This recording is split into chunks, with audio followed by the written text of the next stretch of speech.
Yeah, there is still, and you can see today construction crews have a day off because of what's going on. The weather probably would be a factor there as well, but they're going to be back at work because there's still a lot of work to do in the inside of this place. Just some finishing touches, really. Yeah. Kelly, thank you so much. As you know, space was always a constraint here in terms of just being able to display the art, but also to do other types of programming, and that's something that's very important as they're moving forward. There is a lot planned here beyond just the gallery space that you can see behind me. I talked about all of that with someone who is brand new to this museum. He's the Director of Learning and Creativity, Charlie Garland.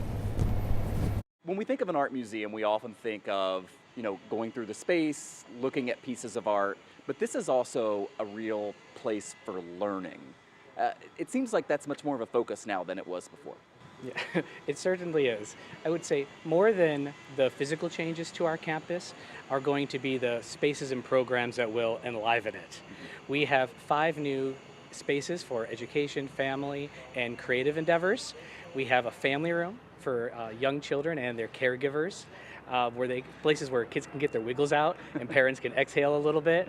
We also have a community access studio where we work with different human social service agencies, veterans, people with Alzheimer's and other dementia, adults with disabilities, to help them have a meaningful and creative experience. We have a multi-purpose studio so that we can rent it out and share it with the community. We believe that it's just as important to play a supporting role at times so that we can help be a platform for other organizations to be able to achieve their goals. We also have a large ceramic studio. You can imagine taking your family here and throwing clay on the wheel. We're also going to have free art making workshops every Friday from 4 to 7:30 where people can come in and without paying a cent have a fun and engaging art making experience. We're calling it Free Family Fun. And we're going to have a special place for play. We're calling it Creative Commons, and we're doing it in partnership with the Lego Foundation. Yeah, and all of these are meant to be community-centric and guest-centered experiences. So our guiding ideas has been to work with the community, but also provide avenues for them to have authorship and ownership of what these programs are. In the Ralph C. Wilson Jr. Town Square, for example, we're going to have programs where the community can take the lead, and we're again playing a supporting role. So it's really important that we think of museums not just as places to see great art, but also to have great times.